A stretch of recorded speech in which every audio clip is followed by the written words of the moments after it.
Bonjour à tous, bienvenue à votre deuxième cours de mathématiques. Juste pour vous indiquer, j'ai fait une petite erreur dans la notation de mes chapitres. En fait, je me suis trompé, là. J'étais censé, les sections des notes de cours étaient censées suivre celles du manuel. Petite erreur de dernière seconde. Bref, 1.3, il devrait faire partie de la section 1.1. 1.4, c'est censé être 1.2. 1.5, c'est censé être 1.3. Et ainsi de suite, ainsi de suite, ainsi de suite. Donc 1.6, c'est 1.4. 1.7, c'est 1.5. 1.8, c'est 1.6. 1.9, c'est pas dans le livre, là, mais c'est censé s'appeler 1.7. Voilà.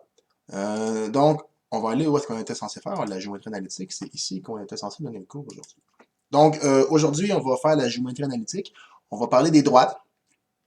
Je sais que vous avez déjà travaillé sur les droites, mais c'est un concept qui est central en calcul différentiel. Ça vaut la peine de faire une mini-révision. Puis après, on va commencer les fonctions. Vous avez déjà parlé des fonctions secondaires, mais on fait quand même un retour là-dessus parce que c'est aussi une notion qui est très importante. Puis des fois, on se rend compte que vous avez quelques petites incompréhensions. On va en jaser aujourd'hui. Donc, les droites.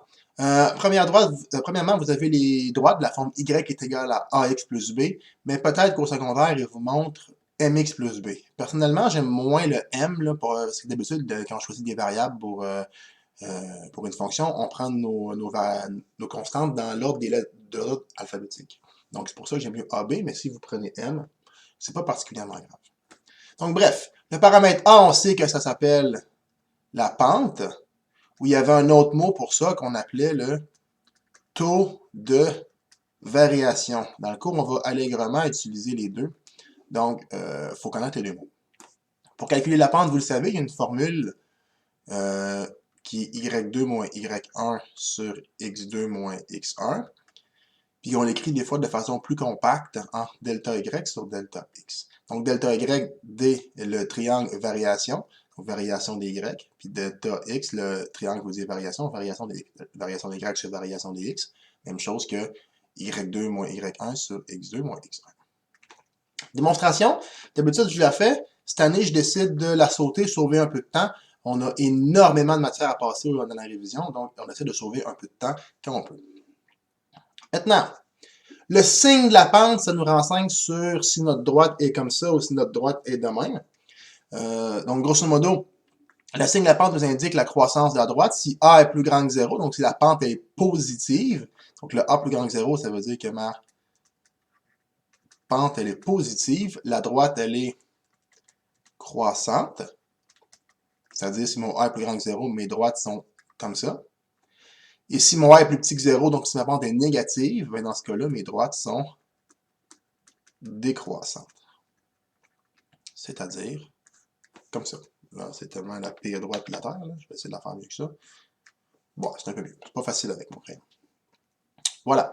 Puis on sait aussi que le paramètre B, ça porte le nom d'ordonnée à l'origine. Géométriquement, c'est quoi le B, là? Le B, c'est le point ici, en fait. C'est ici votre ordonnée à l'origine. Donc, votre ordonnée à l'origine, c'est quand est-ce que vous croisez l'axe des Y. Dans ce cas-ci, votre ordonnée à l'origine, il serait ici. C'est ça mon B, en fait. Voilà. Petit exemple sur les droites, on se rend compte que les droites, c'est vraiment utilisé partout, partout, partout. Donc, exemple. Pour faire une balade en taxi, le chauffeur demande un montant en argent pour chaque kilomètre parcouru. En plus d'un prix de départ, si un client paye 47 pour une balade de 50 km et un autre paye 75 pour une tour de 90 km, alors quel est le montant chargé par kilomètre? Ce que je suis en train de vous demander ici, là, on se rend compte que c'est une droite ici qui modélise ma situation. Ce que je suis en train de vous demander, là, le montant chargé par kilomètre, je suis en train de vous parler de la pente. Donc la pente, on sait que c'est delta y sur delta x. Donc le montant chargé par kilomètre, on veut le montant chargé par kilomètre. Ça veut dire quoi? Ça veut dire que mes x, c'est des kilomètres, puis mes dollars, c'est de l'argent. Donc, ça veut dire que en haut, ce qu'on vous a donné, là, le 47, le 50, le 75, le 90, ce sont des coordonnées XY. Et mes X, ce sont des kilomètres. Et mes Y, c'est de l'argent. Or, 50 km pour 47 $, ça c'est mon premier point.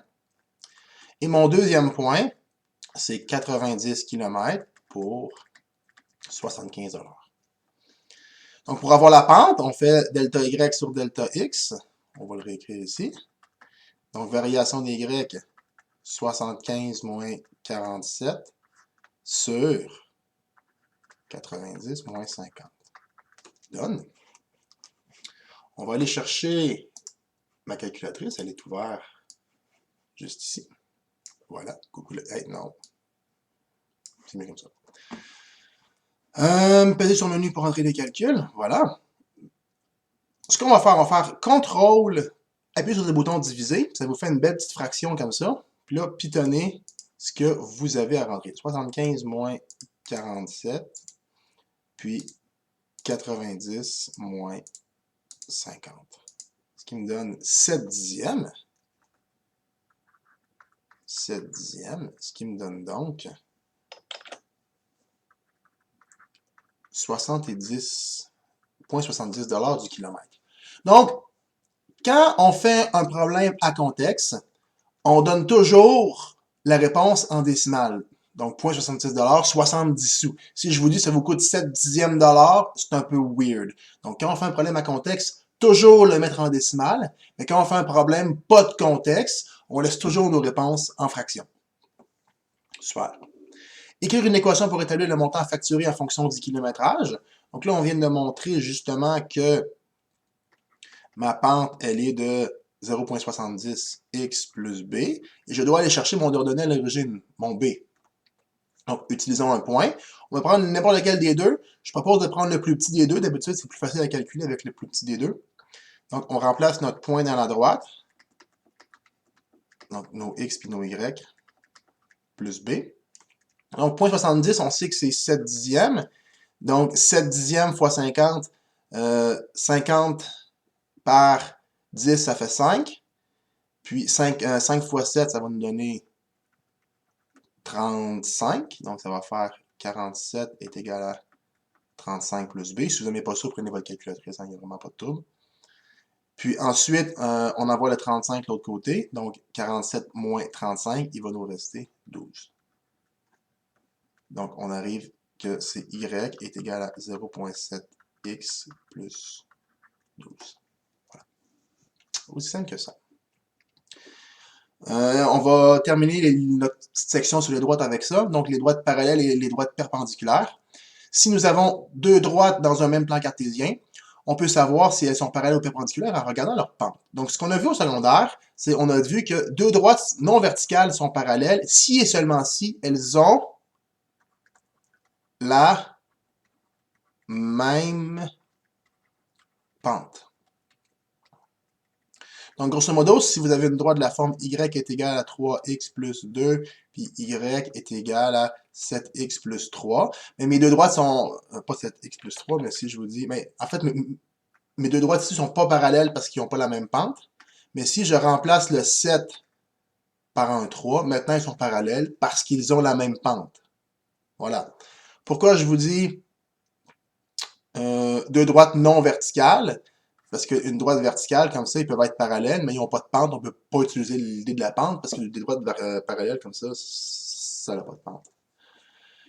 Maintenant, deux droites de pente A1 et A2 sont perpendiculaires, si et seulement si le produit des pentes donne moins 1.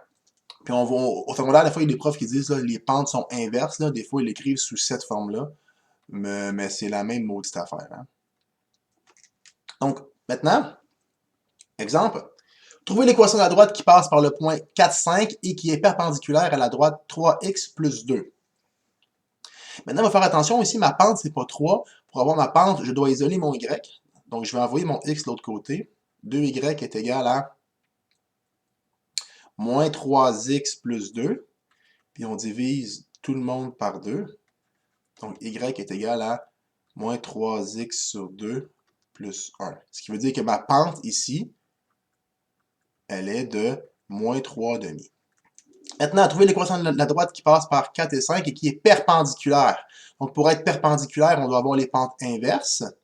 Donc, avoir les pentes inverses, il faut que le produit des pentes soit moins 1. Fait il faut que mon ratio qui est ici, ça doit être l'inverse avec le signe opposé. Comme ça, si je les multiplie, les 2 se cancellent, les 3 se cancellent, puis avec le moins, ça fonctionne. Donc, si vous voulez trouver les pentes rapidement, vous faites juste inverser votre fraction, puis vous modifiez le signe. Et ceci est la pente de votre droite numéro 2. Maintenant, pour trouver l'équation qui passe par le point 4, 5, bien là, vous y allez old school, là, 2 tiers de x plus b. Vous mettez 4, 5 là-dedans, donc mes y, c'est 5, plus 2 fois 4 sur 3 plus b. Ça vous donne 8 tiers. 5 est égal à 8 tiers plus b. C'est un b, pas un 6, hein? Et j'envoie mon 8 tiers de l'autre côté, donc on se ramasse avec 5 moins 8 tiers est égal à b.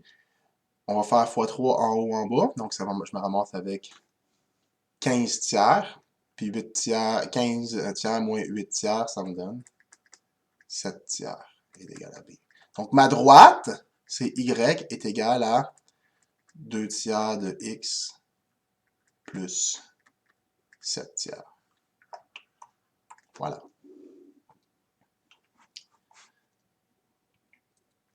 Donc, super, ça va compléter la vidéo sur sur la géométrie.